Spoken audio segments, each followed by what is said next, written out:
कंडला के मछुआरों की बस्ती को हटाने के बाद बनी समिति का अवलोकन। पूंजीपतियों के लिए गुजरात सरकार मछुआरों को उजाड़ रही है।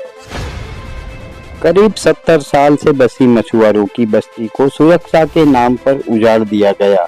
कहाँ है न्याय? ना नोटिस दी गई, ना ही कीमती सामान निकालने का समय दिया गया। एक ही दिन में बस्तियों को वीराने में बदल दिया गया। मानवता के मूल्य भी नहीं रहे। मछुआरों से अन्याय, पुनर्वसन नहीं होगा तो अदालत में जाएंगे मछुआरे। गुजरात में कई जगह ऐसे ही मछुआरों की बस्तियों को उजाड़ा गया। वह जगह उद्योगपतियों को देने के आरोप लगे। यही तो है गुजरात मॉडल। लोग टूट जाते हैं एक घर बनाने में, तुम तरस नहीं खाते हो बस्तियां चलाने में। नमस्कार, आवाज़ जनता की मैं समय दतेश भावसार। पिछले कुछ समय से गुजरात के कोस्टल में माछीमारों को जो उनके दबाण में कहकर जो उनको सुरक्षा के नाम पर दूर किया जा रहा है, उस मामले में आज हमारे साथ बात करने के लिए है उस्मान गनी सेरेसिया, जो कि माछीमार संगठन के सेक्रेटरी है। उस्मान भाई, स्वागत है आपका। Thank you. उस्मान भाई, कंडला में जो ये दबाण दूर किया गया, सुरक्षा का नाम दिया गया, लेकिन उसके पीछे क्या साजिश हो सकती है, थोड़ा हमारे दर्शकों को बताएं आप। जतेश भाई, जहाँ पे गुजरात में अगर देखा जाए तो जहाँ जहाँ पे सी शोर पे जहाँ से मछुआरों को खदेड़ने की कोशिश हुई है एंक्रोचमेंट के नाम पे, लेकिन वो एंक्रोचमेंट नहीं दिखाया। वो बोल रहे हैं कि सिर्फ सेफ्टी की वजह से नेशनल सिक्योरिटी का नाम दे के ये डेमोलेशन करने की कोशिश हुई है। वो आप द्वारका में जाइए तो हर्षद नावदरा भोगात की बात हो, या जखो की बात हो, या कंडला की बात हो, या जो दीव के पास सिमर का बात हो, तो उस तरह से हर जगह पे ये नेशनल सिक्योरिटी के नाम पे मछुआरों को हटाने की एक कोशिश हुई है। लेकिन उसके पीछे का एक जो राज है वो ये है कि कहीं ना कहीं दूसरी कॉरपोरेट सेक्टर को ये ज़मीन को एलोकेट करने की एक साजिश के तहत ये हो रहा है। ये मेरा क्लियरली मानना है।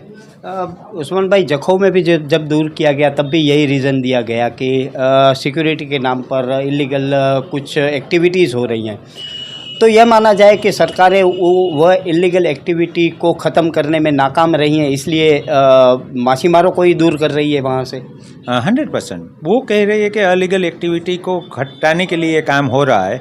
तो अलीगल एक्टिविटी पोर्ट से भी हो सकती है और हुई है। बहुत सारी जगह पे पोर्ट पे जो नहीं मिलना चाहिए वो सब मिल रहा है।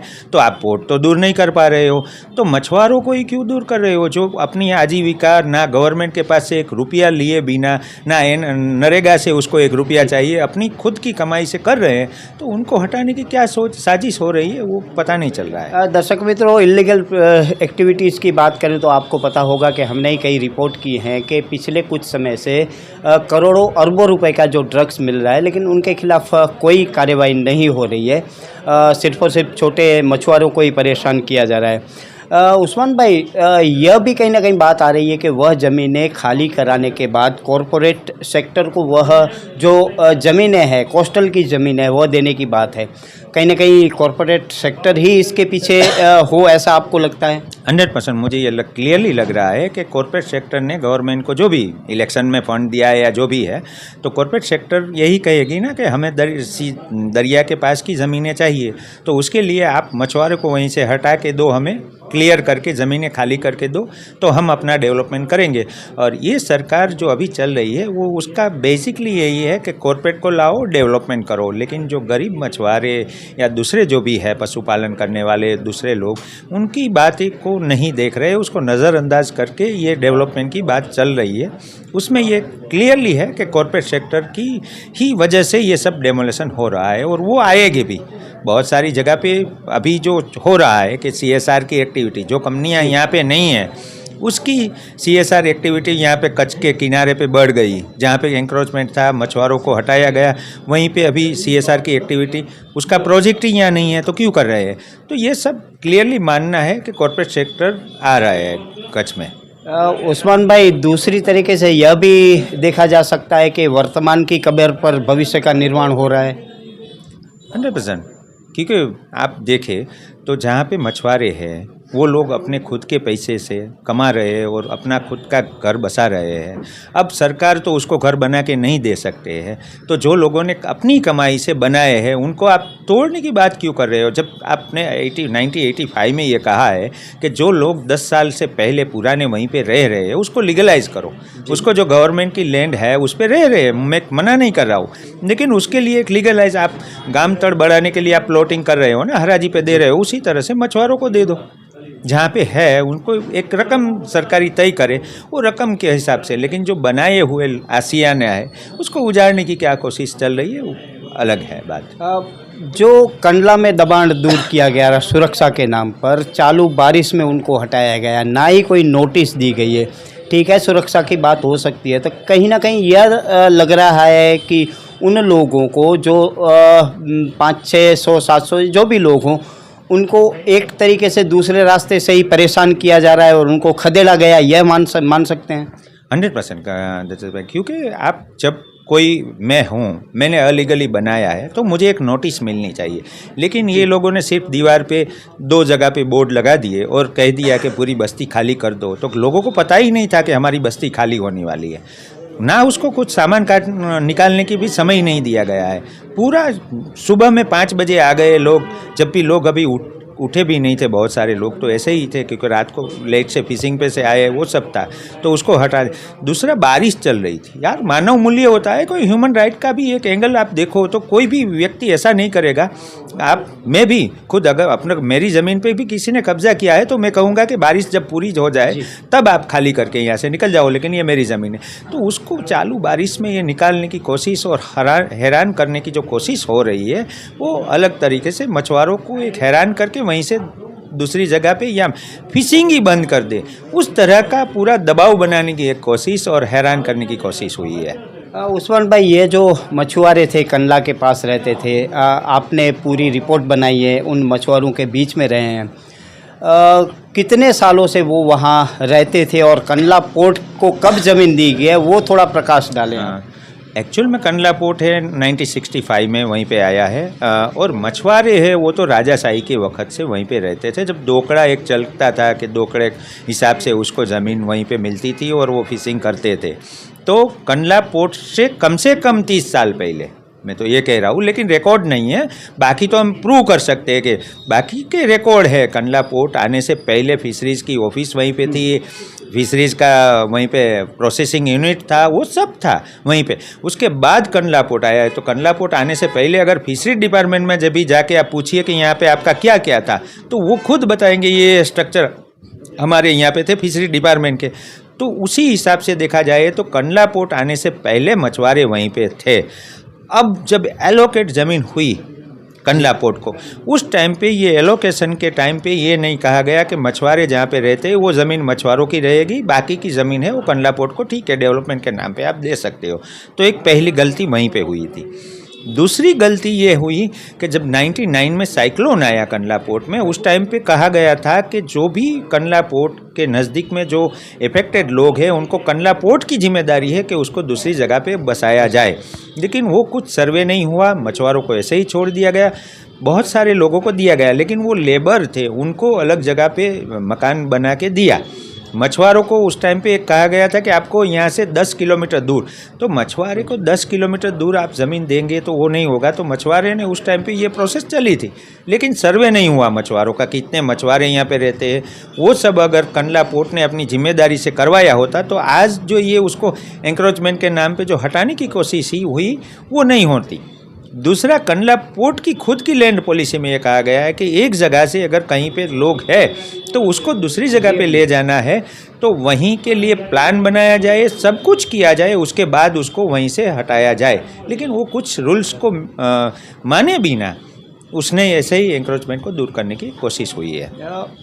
गुजरात के कोस्टल की बात करें तो 800 से 900 किलोमीटर का कोस्टल एरिया है। पर्टिकुलर यही 2-3 जगह अगर बस्तियां उजाड़ी गई तो उसके पीछे क्या रीज़न हो सकता है? अन्य जगह पर भी तो विकास हो सकता है, तो वह क्यों नहीं कर रहे हैं और क्यों सिर्फ और सिर्फ मछुआरों को ही टारगेट किया गया है? इन 4 जगहों की बात करें तो एक्चुअल में ये है कि मछुआरे जहाँ पे रहते हैं वो दरिया के किनारा है, और जब कंडला पोर्ट की मैं बात करूं तो कंडला पोर्ट ने 3 बार तो मछुआरों को हटाया है। एक जगह से दूसरी जगह ले गए, दूसरी जगह से तीसरी जगह ले गए, तीसरी जगह से चौथी जगह पे। ये जहाँ पे अभी बैठे थे वो चौथी जगह थी। अब वहीं पे भी डेवलपमेंट के नाम से आप उनको हटाने की कोशिश की है। तो कॉर्पोरेट सेक्टर का क्लियरली अभी क्या आइडिया है कि सी रूट से ही उनको सब कुछ करना है, बाई रोड कुछ ट्रांसपोर्टेशन नहीं करना है, इसीलिए। और मछुआरे का प्रॉब्लम ये है कि वो सी के सिवा उसकी रोजगारी नहीं है, तो वो सी शोर पे ही रहेंगे। तो ये सब होने की वजह से मछुआरों को टारगेट हो रहे हैं। और अभी क्योंकि सरकार का विज़न देखो, जब हमारे पीएम अभी जो सीएम थे उस टाइम पे भी कह रहे थे कि सबसे अगर कुछ हमारे पास है स्रोत तो वो हमारा गुजरात का 1600 किलोमीटर का दरिया है, और उसमें से 25% जो 405 किलोमीटर का कोस्ट है वो सिर्फ कच्छ डिस्ट्रिक्ट के पास है, सबसे लंबा देखा जाए तो। और बहुत सारे राज्य के पास नहीं है सी शोर, उतना कच्छ डिस्ट्रिक्ट के पास है। हम यही सोच सकते हैं कि मछुआरों को ही परेशान किया गया है, लेकिन मांडवी और अबड़ासा के बीच में बहुत बड़ा कोस्टल है, वहाँ पर भी तो डेवलप किया जा सकता है। ठीक है, एनवायरनमेंट के प्रश्न है, ये जो ग्रीन सी टर्टल, लेदरबैग और ऑलिव रिडली कछुए हैं उनका प्रश्न है, लेकिन दोनों का तालमेल बिठाकर अगर आगे बढ़ा जाए तो भी तो डेवलप हो सकता है। तो सरकारें उसके ऊपर क्यों ध्यान नहीं दे रही हैं?